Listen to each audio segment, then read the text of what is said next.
let's get straight to the point. First Law is one of the best series I've ever read. But what makes it anti-fantasy fantasy? A book for fantasy haters. Well, that's what I'm here to tell you about. Because this series is not the death of fantasy, but the next evolution.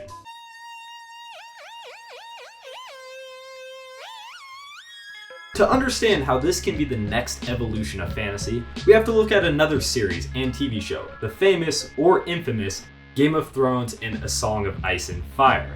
Now, George R.R. Martin created something that was not being written at the time. In the 90s, it was all about these heroic fantasies with these broad journeys and following the classical Tolkien tropes. You know, old wizard, mentor, yada yada, and all of that boring stuff. It got overplayed after a while. It was probably a time, in the 80s, 90s, when fantasy did feel a little bit one note to me as a reader. I'm sure there was masses of other stuff out there, but before the internet and without any touch with fandom really that I had as a kid growing up, what I was reading was kind of the obvious pulpy commercial fantasy, and it felt like that had become quite safe, quite predictable, quite routine. And so I think fantasy was due for a bit of a reinvention when Game of Thrones appeared and really changed my feelings about what you could do within commercial fantasy. And when I was given that book by a friend, he said, "Oh, you used to read this kind of fantasy stuff, and you should read this. This is interesting." And I looked at the cover, which I probably have behind here somewhere. Yeah, there you go. Here's the very book. I looked at the cover and I thought, man, I know what happens in this, because there's the knight and the wizard and the pretty lady. I've seen all this before, man.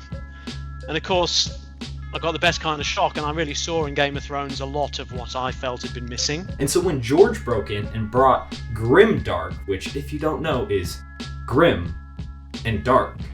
I know, hard explanation. But he exploded onto the scene with this because it was something different.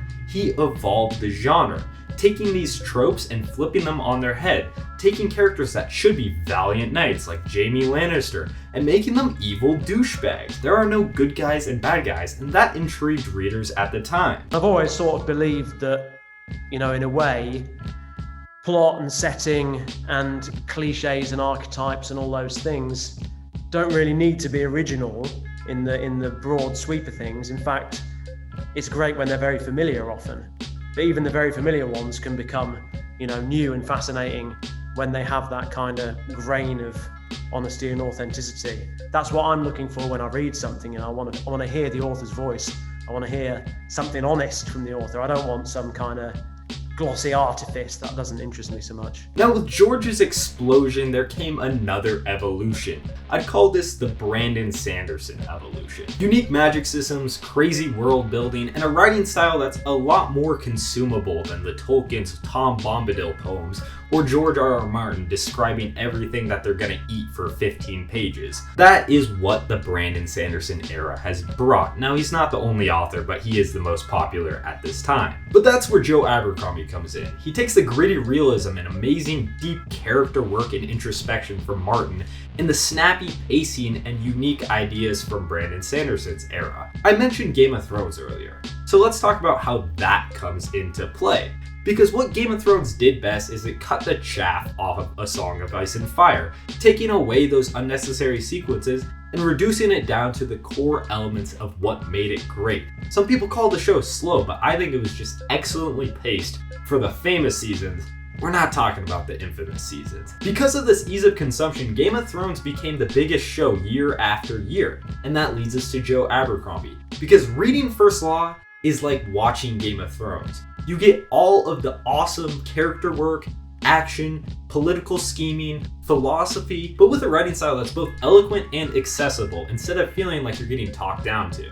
What you want in the reader is this feeling of being completely relaxed, like they're not bumping over some bit of dialogue or some clunky construction or something that doesn't feel quite true that's making them think, oh, is that right? Is that wrong? You want them to feel completely safe and that the writer's totally under control. You want them to feel like they're in safe hands, I suppose. When people talk about prose, I often don't totally understand the way they think about it, or I think it's a slightly odd kind of discussion ensues about Often it's about how something's poetic, or it's smooth, or it's flowing, as though the aim of prose is to be slick, and I don't always think that's the case. I think for me, good writing is writing that reflects what you're writing about, reflects the thought process of the person you're writing from, and the events that are taking place and the way they're feeling, and gets across the emotion of the scene. Okay, but a story can have great pacing, it can be like Game of Thrones, but the story itself has to be good. The characters have to be engaging. And does First Law hit that bar? Well, that's where things get a little bit controversial. A lot of people say, yeah, it definitely hits the bar, while others will vehemently disagree and say, no, it fucking crushes it. The character work, the look into human nature and our psychology and the way we act, the decisions we make, and the actions we take is amazing. The best I've seen since Game of Thrones, and surpassing it in many aspects. The biggest one being, it is complete. The first trilogy done, the standalone books done, the second trilogy done, the character arcs finished, but the world has room to evolve. And trust me, Joe is not done with this world, but you are left satisfied and not waiting 11 years. Please, George, give me Winds of Winter. For those looking for a satisfying conclusion, both show watchers and book readers, well, here it is. You want Jaime Lannister? That's Jezal Dan Luther. You want Tyrion? That's Sandan Glokta. And you have completely new characters that explore different directions by themselves. Baez, Pharaoh, and the biggest bad of them all, Logan Ninefingers. I say biggest bad, but he's the protagonist of a lot of pages. The heroes as a book is asking that question, what makes a hero? And the answer is there any such a thing, in a sense? Or, it's a very subjective thing. There are different kinds, there are different approaches, and different people have a different take on it. I suppose it comes back again to, Black Dow at the end of the First Law, without wanting to spoil too much, he sees Logan as a villain, and he kind of has this speech where he says to him, the only thing worse than a villain is a villain who thinks he's a hero, right? But at the same time, Logan has asked Jezal, am I an evil man? And he says, you're the best man I know. And from his point of view, that's true, So I like those characters who are both and neither, that they can be a hero or a villain depending on the circumstances, depending on the person they're talking to, depending on the choices they've made, and where they've put themselves and the circumstances. So I guess that's what I aim for, characters that, hopefully true to themselves, but can become either thing depending on what happens. You will see that perspective and the way that you go about things in these books is very different from other things that you've experienced. As I said, reminiscent of Game of Thrones, but skewed in a way that you don't really realize you're being manipulated as a reader. And while we're on the topic of character, I want to talk about the inversion of classical fantasy tropes. The idea with the First Law was always to look at some characters who might have been the villains of a classic fantasy piece. The kind of sneering nobleman, psychopathic barbarian who destroys everything he touches, and a cribble torturer. Sort of would make a classic set of villains.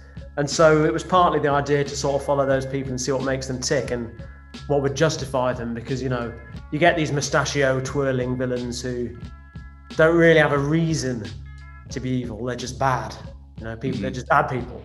And no one really thinks to themselves, I'm the bad guys, They think, well, I'm doing right. I'm serving the greater good. I'm doing what has to be done. People find excuses and explanations. And so it's to look at the excuses and explanations and the roads and the paths that might have led them to where they are, and how they might think about their lives, how they might cast themselves as the heroes.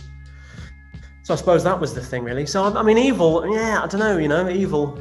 What does Shivers say? Something like, good men and evil men, it's all a matter of where you stand. So I suppose that's the guiding principle, no one's evil, they're just on different sides. The way he takes these broad categories of, you have the old wise wizard, you have the berserker, you have the valiant knight, and flips them on their heads. The valiant knight, the Jaime Lannister, the Jezal Dan Luther in this case, is a complete dickhead. Jezal starts as this kind of self-regarding, selfish, egotistical, vain asshole, really, and then learns all these important lessons while he's out on the road. And then when he returns home, he can't help slightly reverting to what he was before, and then his attempts to sort of break free of the influence of Baez don't entirely go the way that he was hoping. Now, with these inversions of classical fantasy tropes, Abercrombie asks the questions that those classic books do not. What happens to the war hero once the war is over? I mean, a lot of fantasy sees this quite heroic, shiny take on violence. You know, Aragorn, he can be a violent man. He's a sword guy. He swords a lot of orcs, you know. And yet, having been a sword guy for some time, he can return to ordinary life and be a, you know, a good king and a loving husband and all that stuff.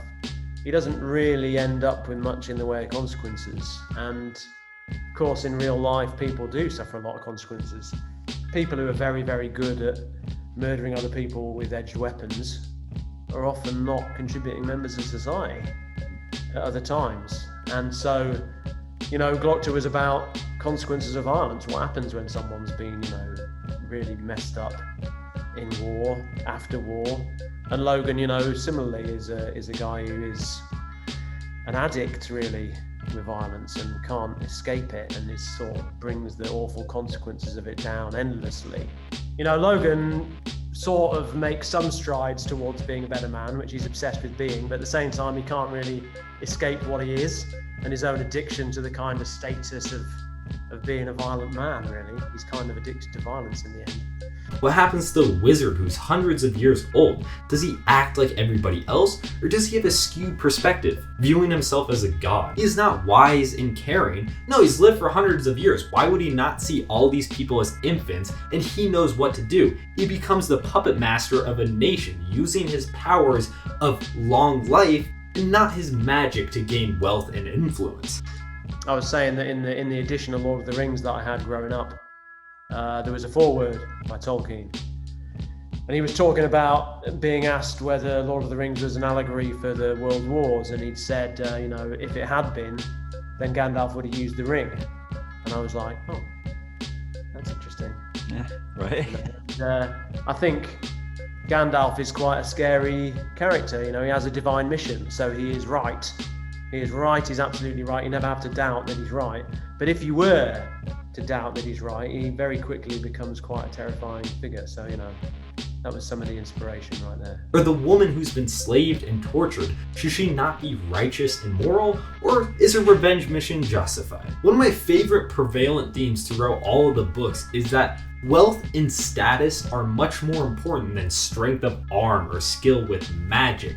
Those are the real drivers of the world. In a fantasy series, you don't really expect a critique on capitalism or the oligarchical society that we live in, but that is what you get in certain aspects, especially in the second trilogy, which I'd want to make a video on by itself. Between the realistic take on age-old archetypes and the prevalence of politics and philosophy over magic, along with the depth at which we look into characters' psyches, Joe Abercrombie crafts a world that's not too different from our own, but in a setting ever more interesting. Now, if you're not excited by amazing writing, deep world building, and some of the best character work ever, well, I mean, there's a lot of blood, people go stabby, and you go, ooh, that was cool. So read the books,